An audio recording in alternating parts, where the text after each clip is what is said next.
What is going on, guys? Welcome back to the channel. My name is Hart for those of you that are new. And today we'll be breaking down this Friday night showdown slate here on DraftKings between the Chiefs and the Chargers. That is right. Friday nights, we have some Friday night football. So off to a great start here for the football season. We have the showdown slate tonight between the Eagles and the Cowboys to kick off the season. And then tomorrow night, Friday night, we have this Chargers versus Chiefs showdown slate. So super pumped to be breaking this down for you guys. Make sure to hit that like button and subscribe. Let's get right into it. So little housekeeping. We have the Chiefs -3 favorite over the Chargers and a 46.5 game total there. So decent game total, nothing too crazy. Now, in terms of this breakdown, I want to start it off by jumping on over to the snap counts for the teams from last year. Obviously, there's a good amount of change that we've seen in the offseason in terms of these teams. But starting off here for the Chiefs side, obviously, I'm gonna hop over to them on the depth chart here. Patrick Mahomes, obviously nothing's changed there. In terms of the running backs, we don't have Samaje Perine anymore. As you can see, he was getting a little bit of run, so they did run kind of a three running back set there. Kareem Hunt kind of took over, once Isaiah Pacheco got hurt, and was kind of the lead back for the rest of the season into the playoffs. Pacheco was that running back too, and then they did mix in some Samaje for kind of that third down, the scat back, one receiving the passes out of the backfield there. So with him gone, I expect it to be about a 50-50 split for this backfield. It does seem like Kareem Hunt and Pacheco are kind of a toss-up. Like, once again, it's a game where we don't really have any idea what it's going to be like with these running backs, kind of like tonight's game with the Eagles and the Cowboys, the Cowboys side. When it's three brand new running backs, like, we don't know how it's going to work out in terms of the workload. Kind of the same thing here for this game on the I'd say both sides. Running backs for the Chiefs and for the Chargers. So for the Chiefs side, I would think we're going to get 50-50 split. I would assume Pacheco is going to start and kind of take over.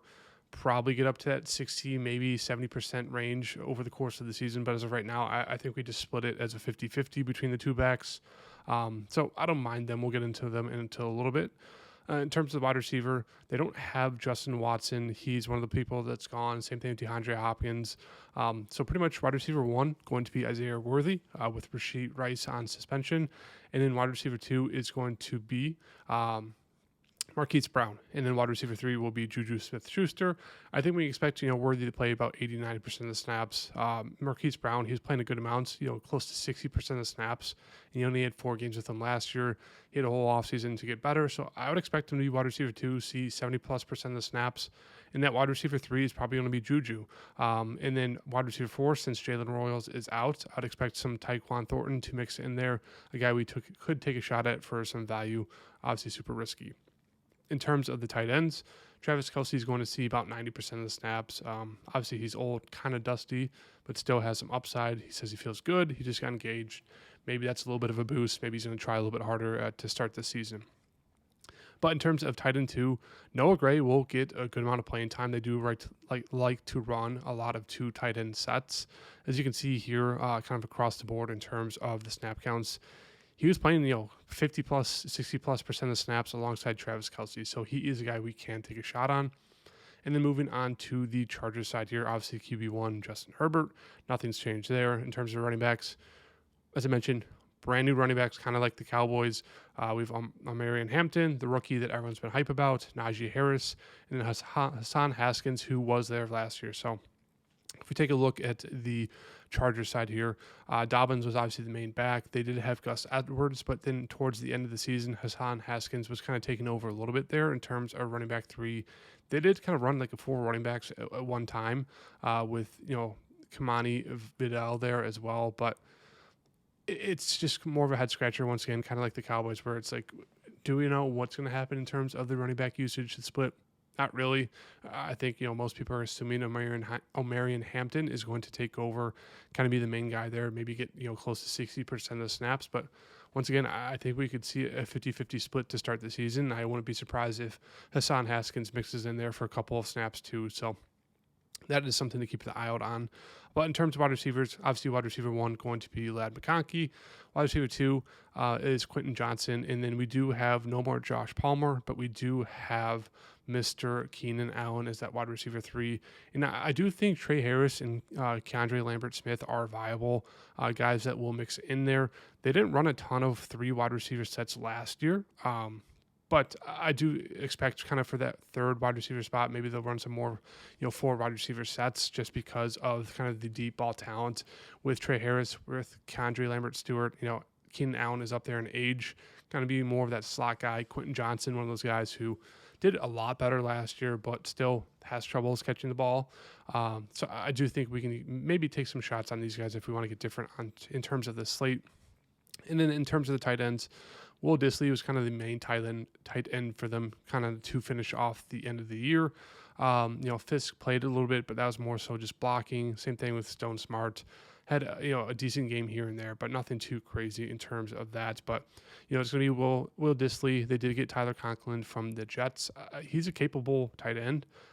He's a little bit pricier than Will Dissly, but in terms of kind of pass catching, I still think Will Dissly has the edge on Tyler Conklin, but they're both viable.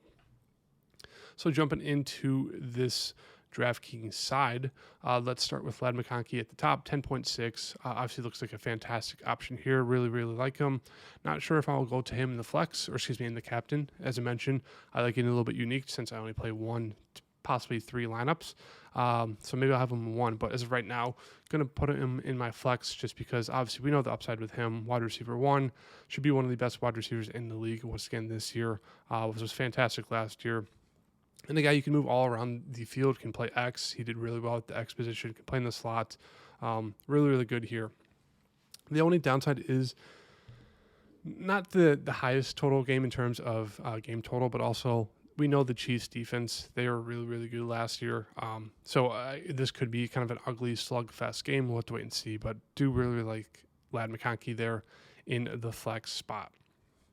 In terms of the quarterbacks, Pat Mahomes, Justin Herbert, they're both solid options. I do think I'd prefer Justin Herbert just because he does have a little bit of rushing upside and he likes to air out the ball a little bit more. Better in terms of deep balls thrown last year compared to Patrick Mahomes. Patty just didn't throw a ton last year, deep balls. They didn't look the best, but I think for me right now, I prefer Herbert over Mahomes, but they're both really, really solid options. Obviously, both can be put in the captain spot. Don't mind getting into both of them if you want to go that route. In terms of the wide receivers here, Xavier Worthy, 9K, obviously going to be the number 1 option for the Chiefs side. As you can see, he has massive upside, really carried them towards the end of the season there. Was pretty much averaging 20 fantasy points per game there to kind of finish it off. So obviously looks like a fantastic target there. Obviously coming in as the 4th cheapest option at captain. Don't mind, throwing him in there. Once again, going to have a ton of work going into this game. Kelsey, once again, 8.6. Was a little bit dusty, still flashed some good ceiling games there. I don't mind getting into him. He should have enough juice here to kind of produce in this first game. I expect him to be a lot better, way more crisp. That offense last year just looked atrocious in terms of the Chiefs. A lot of dark magic to keep them in the games, a lot of relying on their defense, and they kind of just scored when they needed to. It wasn't pretty. It wasn't fun to watch. I expect them to be a little bit better, a little bit more crisp this year. In terms of the running backs, as I mentioned, Myron Hampton probably going to be the bell cow back, but there's going to be a good amount of Najee Harris, and we don't know what's going to look like in terms of the red zone. Are they going to go to Najee over Myron Hampton? Who knows? So at $8,000, I don't love the price tag here, but I don't mind putting him into the flex. He should get a good amount of work. A lot of hype around him. Pacheco, I don't love that price tag at 7.6. Once again, he's going to be splitting the snaps there with Kareem Hunt. I'd expect, maybe 60-40, probably more likely like a 50-50 split between the two. So 7.6 for him. Just more so of a contrarian play for me. Najee Harris, 7,000. I don't love the price tag there. I do think it'll scare some people away. But as I said, he's going to get some run, especially if they get close to the goal line. I don't think it's too crazy to think that they could look to him over Myron Hampton, the rookie. It's one of those things, as I said, it's kind of a head scratcher in terms of what you think is going to happen between these two players. But as of right now, Myron Hampton's going to get the start, but we're going to see a good amount of Najee Harris. So for me, once again, I think I'm going to fade the running backs. But if I'm going to land on one, it's probably going to be Marion Hampton and just hope that he flashes some big plays. And it, kind of takes away some plays from a guy like Najee Harris. But he's definitely viable. Don't love it. I like Keenan Allen. I do think he's going to go overlooked in this mid-range. Coming back to the Chargers here. Obviously had some good upside there with the Bears last year. But one of those things, like he's just very skilled. One of those guys. I kind of attribute him or kind of compare him to a guy like DeMar DeRozan. If you guys follow basketball, just more so because like he just feels like he's one of those guys. He's an old guy, gets to the spot, can finesse his way there. Kind of run down a little bit, not as fast as he used to be, but still very, very talented where he can set it up, get open, catch some balls, especially in the red zone. One of those guys, Justin Herbert's probably going to rely on. So I do like him there at 6.4. Doesn't have like a huge upside in terms of getting down the field and have those big plays, but I can see him getting like 6 to 7 catches, maybe 60 to 70 yards and maybe a touchdown. So, I think that's more than enough for a captain spot there if you want to get a little bit riskier, but more so flex. I do really like him there. In terms of going down here, another guy who I took a few shots on last year was Hollywood Brown. It wasn't the best, but still only played 5 games with him. That's a lot to ask for, especially going into the playoffs for a new guy. So a whole offseason, I do think he's a really, really good, contrarian play here, a dart throw in terms of the captain spot, a guy who does still have a lot of big play upside, and especially if everyone's going to be jamming in Xavier Worthy, I do think Harrison Brown, Marquise Brown, whatever you want to call him, is going to be a very, very solid pivot play contrarian option there. So he's looking really, really good. I don't think I'm going to get to Quentin Johnston. He's fine. Obviously had a way better season than his rookie season, but still, with the addition of Keenan Allen, with the addition of the rookies, I just don't love the price tag for him there. It's just not for me. In terms of the kickers, both of them look pretty solid. Dicker, Butker, the price tags are kind of up there a little bit, but as we know with showdown slates, kickers, especially last year, it seemed there was at least one, if not both, in every single showdown slate. Now, obviously, it's a new season, but still, they come in at pretty solid point per value plays there at $4.8 and $5,000. In terms of the defenses, obviously the Chiefs look a little bit better than Chargers. They obviously were great last year. Didn't have like too many high scoring games. Once again, you need them to pretty much get a defensive touchdown to kind of pay off their price tag, but once again, we know Herbert is prone to interceptions. We know the Chiefs' D is still pretty good. So if you want to get a little bit different, don't mind taking a shot on the Chiefs' defense there. In terms of, kind of value plays, Kareem Hunt for 3.6, as I mentioned, he's probably going to get at least 30, maybe 40% of the snaps at running back, maybe a little bit more. I do think Pacheco is going to, once again, take over the backfield, kind of get back to that running back one role, 60, 70% of the snaps. But right now, I think it's fair to say that they relied on Kareem Hunt a lot last year, and I think he still has a vital role. But at 3.6, I think he's more so just like a filler play. No need to really go out of your way to play him. You really need him to get a touchdown. Otherwise, kind of going to tank your lineup there. In terms of other people, Trey Harris here for the Chargers. I think I'd rather take a shot on a guy like, Lambert Smith. Way cheaper. He flashed a little bit more upside there in the preseason. Kind of more of that X-gadget guy where you can throw it deep, and he's going to make a huge play, a big play. So I think I prefer him over a guy like Trey Harris, but they're both viable as kind of those dart throw options in the flex. I don't think I'd go to them in the captain. Obviously, you really need to go for like a big 60, 70, 80-yard touchdown, which is viable. We saw it with kind of both of them in the preseason. So they're there. But once again, I think I prefer Lambert Smith over Trey Harris. But once again, I don't think they're going to get a ton of time, maybe in that 15 to 35, 40% range, kind of splitting that wide receiver 3, maybe wide receiver 4 role if they do kind of need to score there and pass the ball. And then I do really like the kind of the tight end values for the Chargers side. Tyler Conklin, Will Dissly, and even Noah Gray on the Chiefs side. I think they're all viable. I think they're all pretty solid value plays. We saw last year with Will Dissly. He does have upside into the teens. He was kind of a safety blanket for some games for the Chargers when people were out. Now that they have a kind of fully healthy wide receiver room, I don't expect him to be as involved too much, but when they get into the red zone, he is definitely a viable option. Same thing with Tyler Conklin, the guy for the Jets. was viable. Aaron Rodgers, like throwing to him.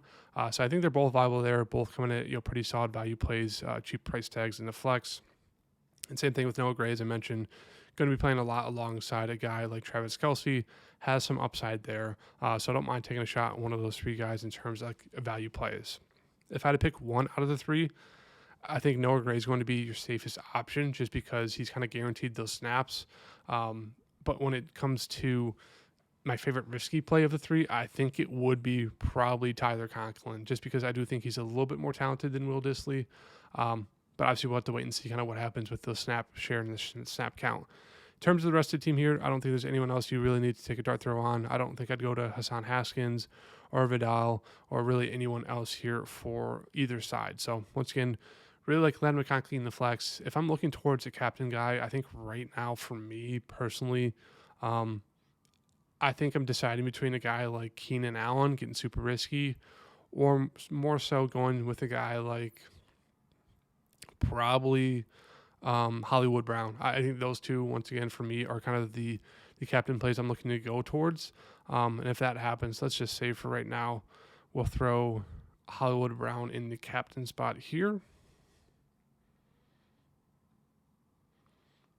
As I mentioned, do like going to Herbert over Mahomes as right now. If that's the case, I do think I'm going to try to get into Kelce there and kind of work out a value play. Still left with $6,000 left over, so a lot to work around with. As I mentioned, there's a good amount of value plays on the slate compared to tonight's game. I'm recording this a day early. For the Cowboys and Eagles, not a lot of value plays pretty much under like $5,000. Everyone's very, very expensive. This is a little bit of a different story. A lot of value plays, as I mentioned, under that $6,000 range, even into the 2,000s with the tight end. So I do think that will help people get a lot different on the slate. Obviously, $500,000 to first. So a good amount of money to be won, and you want to play unique. So I hope you guys liked the video. Once again, going to start getting these a little bit faster in terms of breakdowns. I want to put out my week one look video and kind of 4 plays either tomorrow night or going into Saturday. So stay tuned for that. Hit the like button and subscribe. I'll see you guys in the next video. Peace.